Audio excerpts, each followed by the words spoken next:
Herzlich willkommen bei Brandtls 5a. Angenehm anders als alle anderen. Das heisst es auch heute wieder in meinem Strategie-Podcast. In dem Podcast, wo ich mit erfolgreichen Unternehmern über die Einzigartigkeit von ihren IT- und Softwareunternehmen diskutiere. Zu deiner Inspiration und als Motivation für die eigene Arbeit am Unternehmen. Mein Name ist Urs Brandtl. Ich bin Strategieprofi. Seit über einem Jahrzehnt kreiere ich zukunftssichere und gesund wachsende Unternehmen und begleite ihre Unternehmerinnen und Unternehmer bei der Nachfolge und beim Firmenverkauf. Ihr hört jetzt gerade ein interaktives Gespräch über den Inhalt von meinem neuen White Paper Schweizer Softwareunternehmen erfolgreich verkaufen. Das Podcast-Gespräch basiert auf dem hochgeladenen White Paper und ist automatisch von Googles NotebookLM, einer experimentellen KI, erstellt worden. Das versteht zwar Quelldokumente auf Deutsch und kann dazu alle möglichen Fragen auf Deutsch und in anderen Sprachen beantworten. Der Podcast selber ist aber noch in Englisch. Ich habe das Ergebnis geprüft und es entspricht weitgehend dem Inhalt von dem White Paper. Wer es trotzdem ganz genau und halt eben auf Deutsch wissen will, dem empfehle ich, das White Paper im Original zu bestellen. Den Link dazu findet ihr unten in den Shownotes. Sobald die Google KI den Gespräch auch in Deutsch generieren kann, möchte ich den Podcast nochmal erstellen lassen. Da bin ich schon ganz gespannt drauf. So, jetzt wünsche ich euch aber spannende 11 Minuten bei meinem ersten KI-Podcast über eine der zentralen Herausforderungen von vielen Schweizer Softwareunternehmerinnen und Unternehmern. Wie verkaufe ich mein Unternehmen erfolgreich? Oder, um es mit der KI zu sagen, how to make that dream a reality. For a company, finally taking that tropical vacation, all that. Yes. That's what we're diving into today. How to make that dream a reality. And you brought us some fascinating research to get us started. Indeed. From Swiss M&A expert Urs Prantl. Yes. And let me tell you, this isn't your typical sell high, retire early advice. This is the real deal. He's seen it all. Urs Prantl, he's got some refreshingly, I would say, counterintuitive takes on what truly makes a software company attractive to buyers. For instance, you would think timing the market is everything, right? Like catch that wave when investors are hungry. Right. But Prantl throws a curveball and says, no. Finding the right buyer trumps everything else. Why is that? It's like, imagine baking a cake. You can have that hot oven ready to go, right? Okay. But if your batter's not ready... It's a disaster. It's a disaster. Prantl's point is both your business and you need to be ready. It's almost like that fruit, ripe for the picking. I like that. So it's less about waiting for the stars to align in the market and more about making sure your company is, the irresistible treat. Precisely. That the right buyer just has to have. Strategic fit. That's the key word here. Finding that buyer whose goals, whose vision aligns perfectly with what your company's strengths are. And this is where those 3 pillars of sellability come in. Ooh, okay. The 3 pillars. Let's unpack this. First up, valuable business. Now, this goes beyond just having good profits. For sure. It's got to be more than what's on a balance sheet, right? Absolutely. This is where it gets interesting, especially in the fast-paced world of software. Because, Prantl dives into those intangible assets that make a software company really sparkle. You're not just selling lines of code, right? You're selling potential. It's the secret sauce. Yeah. It's the magic behind the curtain. And Prantl actually gives examples of those tough questions. He does, yeah. He says a savvy buyer would be asking themselves, what makes this software stand out? Is the tech truly, truly cutting edge? And they're going to be scrutinizing your customer base too, right? Oh, absolutely. Right. A buyer's not interested in a revolving door of clients, right? No. Stability. They want to know, are these customers loyal? Are they going to stick around even after the acquisition? $1 million questions those are. So if you were the buyer, yes, how confident are you your company would pass the test? It's a great exercise to go through. Really put yourself in the buyer's shoes. And this leads us perfectly into that second pillar, owner independence. Okay. So Time to prove to the world that your company isn't a one-man show. Exactly. Can your business thrive even if you're not the one steering the ship every minute of every day? Right. Imagine a buyer stepping in. They want to see that strong leadership team's already in place, that there are clear processes. The company's not going to fall apart if you take a day off. They don't want to inherit chaos. No, not at all. They're looking for scalability. That requires having those systems in place. Prantl really emphasizes this, having that right infrastructure. Yeah. It's crucial for a smooth transition. So you're showing them that you've built more like a well-oiled machine. Yes. That's ready to race. Ex- Not like a hand-cranked engine that you have to, get out and push. Chuckles. Right. Okay. On to pillar number 3. Yes. And this one might hit a little close to home for some founders. It might. Letting go. This is where it gets personal. It's more than just a business transaction. It's your baby in many ways. It is. You poured your heart and soul into this company. Blood, sweat, and tears. Letting go, even if it means a big payout, it's emotional. Oh, yeah.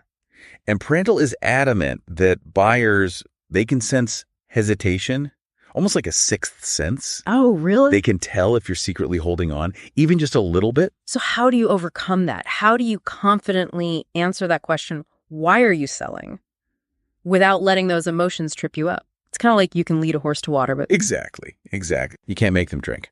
And, that ties into another critical aspect that Prantl highlights, and that's figuring out what your company is actually worth. Right. Because we all want to know that magic number, right? Of course. How many zeros are we talking about here? Everyone wants to know. But Prantl's like, hold on. He says, it's not as simple as just, plugging in your financials into a formula. No. And voila, you've got your number. Doesn't work like that. Not even close. He debunks that myth of this magic number valuation because, you see, every buyer, they bring their own perspective, right? Of course, yeah. Their own goals, their own baggage even. Right. So how do you even begin to approach, putting a price tag on something like this? Because it's almost like trying to guess how much someone would pay for, I don't know, like a vintage comic book.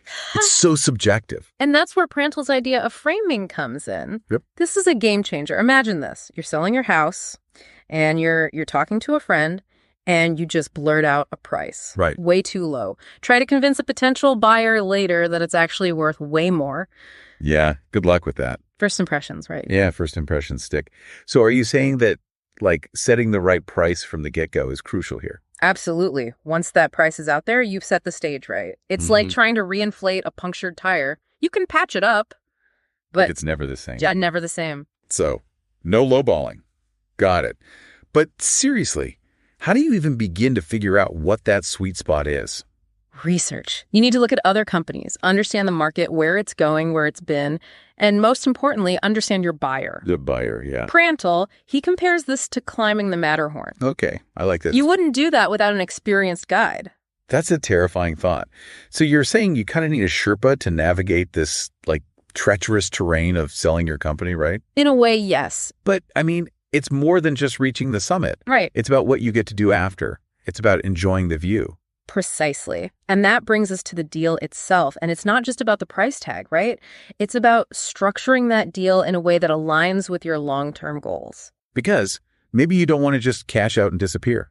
Right. Maybe you want to still be involved. Right. You might still be passionate about the product, about the company that you've built. See your creation flourish, even under new management. This is where, you got to think outside the box a little. Earnouts, maybe becoming an advisor, even taking a stake in the buyer's company. Ooh, interesting. It's about crafting that win-win. So give us some more concrete examples here. How do these different scenarios actually play out, let's say, with a software company?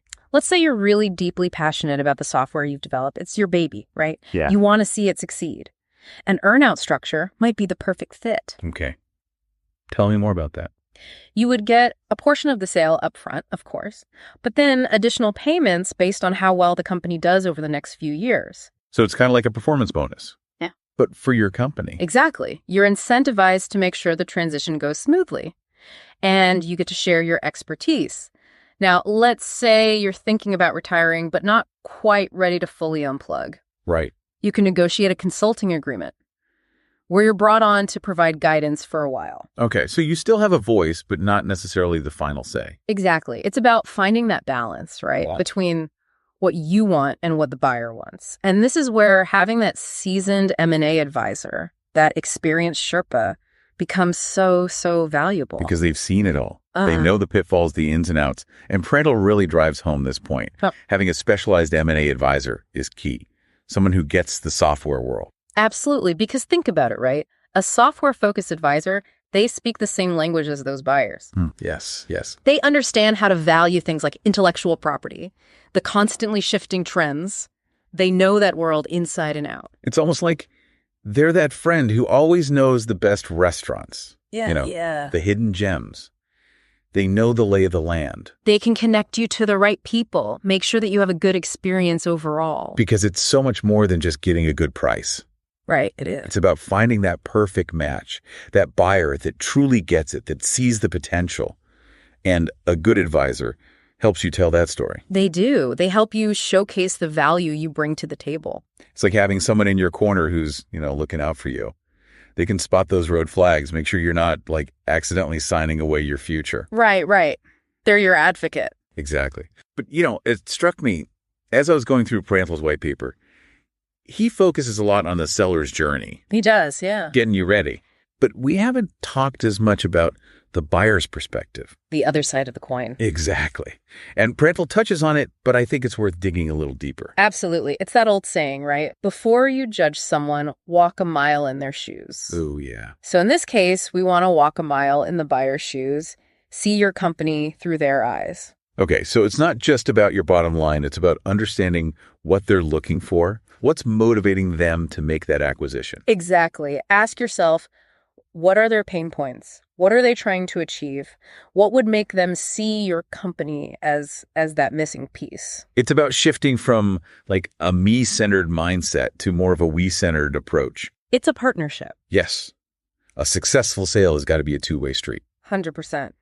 And honestly, that shift in thinking, it can be huge. It lets you tailor your pitch, highlight what really matters to them.